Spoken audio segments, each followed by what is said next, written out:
जय महाराष्ट्र, मी मुदस्सिर शेख आणि तुम्ही पाहत आहात PLN न्यूज। जरांगे पाटलांच्या हत्येच्या कटरत्याच्या आरोपावरून राज्यात राजकारण तापले होते। जालना पोलिसांनी या प्रकरणात 2 संशयितांना चौकशीसाठी ताब्यात घेतलं। याच पार्श्वभूमीवर जरांगे पाटील यांनी पत्रकार परिषद घेतली आणि या संपूर्ण कटामागे धनंजय मुंडे यांचा हात असल्याचा गंभीर आरोप केला। या आरोपावर प्रत्युत्तर देताना धनंजय मुंडे यांनीही पत्रकार परिषद घेतली आणि सर्व आरोप फेटाळून लावत या सर्व प्रकरणामध्ये माझं नाव आणणं हे राजकीय खेळी आहे आणि ओबीसींच्या आणि मुंडे घराण्यांच्या राजकारण संपवण्याचा डाव जरांगे पाटलांकडून होत असल्याचा आरोप धनंजय मुंडे यांनी केला।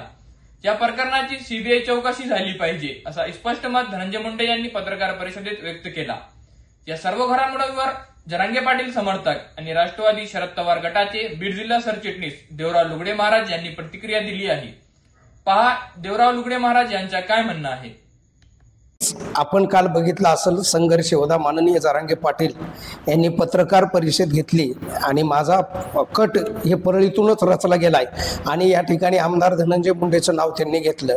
या ठिकाणी लागलीच धनंजय मुंडे यांनी पत्रकार परिषद घेऊन हे कसे खोटे आरोप आहेत हे दाखवण्याचा केविलवाना प्रयत्न केला आणि लगेच त्याला पुराव्यानिशी जरांगे पाटलांना अख्ख्या महाराष्ट्रासमोर एक ऑडिओ आणि व्हिडिओ समोर आणून धनंजय मुंडेनेच कट कसा रचला हे पुराव्याने सिद्ध केले असून नक्कीच याचा कट हे धनंजय मुंडे यांनीच रचलेला आहे। धनंजय मुंडे आणि खोटं बोल पण रेटून बोल हे समीकरण आहे आणि याचाच काल भाग होता तोडाफोडान राज्य करा। माननीय संघर्ष होता जरांगे पाटील यांच्या खांद्याला खांदा लावून मागच्या 2-3 वर्षापासून माननीय गंगाधरजी नाना काळकुटे हे लढा लढत आहेत।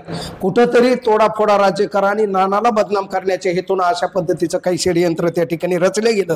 पण आज स्वतः गंगाधर नानांनी पुराव्यानिशी सिद्ध केलं की धनंजय मुंडेची माझी मागच्या काही वर्षामध्ये भेटच नाही आणि हे आरोप 100% पूर्ण खोटे आहेत। ज्याप्रमाणे जरांगे पाटील नक्कीच जरांगे पाटील अशा पद्धतीचा खोटा आरोप किंवा चुकीचा अशा पद्धतीचं बोलून प्रसिद्धी घेणाऱ्या मधले नक्कीच नाहीत। जरांगे पाटलांना जे काही गोष्टी बोलले ते सगळे पुराव्यांनी त्या ठिकाणी त्यांनी दाखवून दिले आणि येणाऱ्या काळामध्ये ही पिलावळ जर शांत नाही राहिली तर अजून मोठे काही पुरावे त्यांच्याकडे आहेत जेणेकरून अजून व्हिडिओ ॲडिओ त्या ठिकाणी दाखवून या महाराष्ट्रामध्ये कशा पद्धतीचा धनंजय मुंडेचा कारभार चालू आहे हे या ठिकाणी समोर येणार आहे। नक्कीच त्या ठिकाणी गाडी देण्याचं त्या ठिकाणी त्या लोकांना आमिष असून किंवा गाडी ताफ्यामध्ये घालायची गाडीवर गाडी घालायची किंवा जेवणामध्ये विष द्यायचं किंवा अनेक प्रकारचं पण कट हे रचला की जरांगे पाटलाला पूर्णपणे संपून टाकायचं या पद्धतीचा कट नक्कीच रचला आणि त्यामध्ये 100% पुरावे आहेत